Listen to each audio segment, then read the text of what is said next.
Hello and welcome to another episode of Sports With.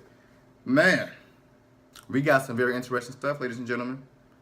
Let's get straight to it. Right now, we're waiting to hear back what the deal is going to be with Carmelo Anthony. You know, recent rumors have been that that Carmelo Anthony and James Harden want to link up in Houston, or Carmelo Anthony want to link up in Cleveland. Then there was rumors that the Knicks were asking to extend this list of teams to waive the no trade clause for, but recently it's been said that he will not waive this no trade clause, not even to the Portland Trail Blazers, who's very adamant about bringing him over to Portland.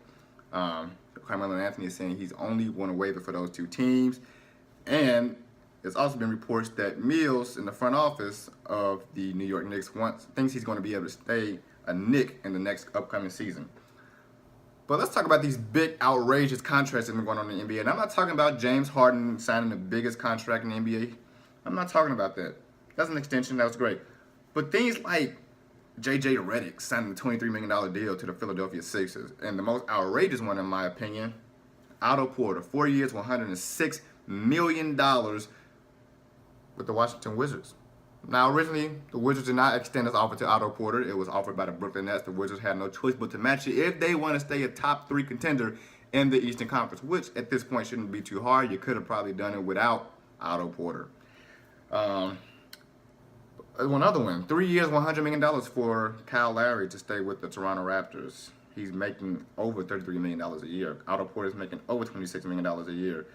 Another outrageous one, C.J. Miles. Now, I know C.J. Miles did a great deed for the Indiana Pacers while he was on the court, but now he's signing 3 years, $25 million. But here's something I want to point out. Each of the guys that I named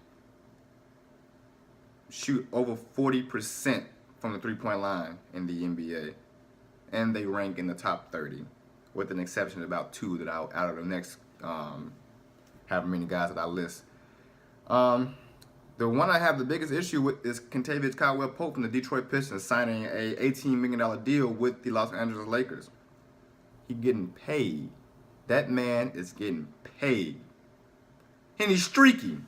Out of every guy on the list that I'm going to name, Kentavious Caldwell-Pope is the one that's not shooting above 40% from the three-point line. He's shooting 35%.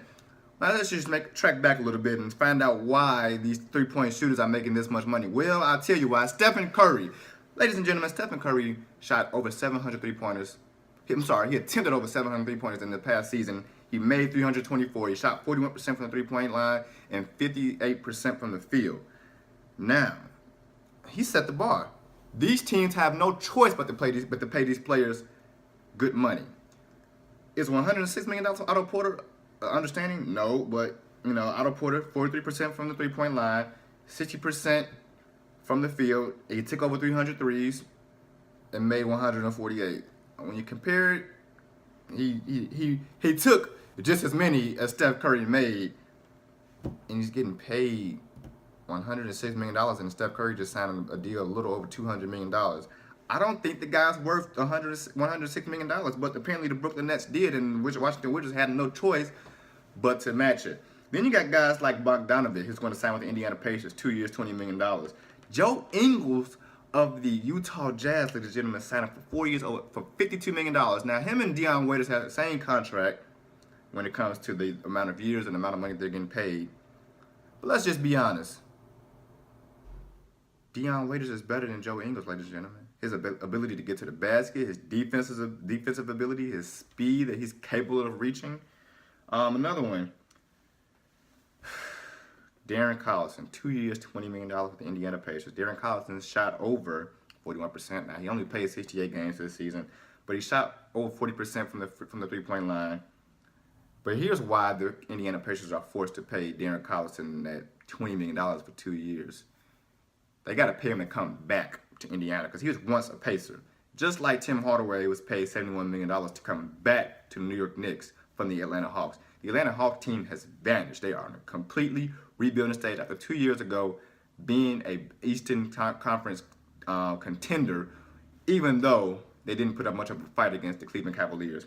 Then you got George Hill signing $57 million, a little over $19 million a year for 3 years with the Sacramento Kings. Well, You got to pay him to come and be a mentor to the young kid, De'Aaron Fox. But the guy also shot over 40% from the field, from the three-point line, I'm sorry. Let's take a look at another thing. C.J. Miles, 15th in three-point shooting. Otto Porter, 5th in three-point shooting. J.J. Redick, 6th in three-point shooting. Joe Ingles, 4th in three-point shooting. Kyle Lowry, 16th. Darren Collison, 11th. And George Hill, 29th. All of these guys are worth the money when you really think about it, except, like I said, Otto Porter and KCP. Another thing is the contract extension. Look at Drew Holiday's deal. 5 years, $126 million. This reminds me of something. What did Michael Conley sign for last year? Oh, I'll tell you. 5 years, $153 million to stay with the Memphis Grizzlies. Why are these guys getting paid so much money? Well, I'll tell you why. After recent studies, these guys are in the Western Conference and they live in Memphis, Tennessee, and New Orleans, Louisiana.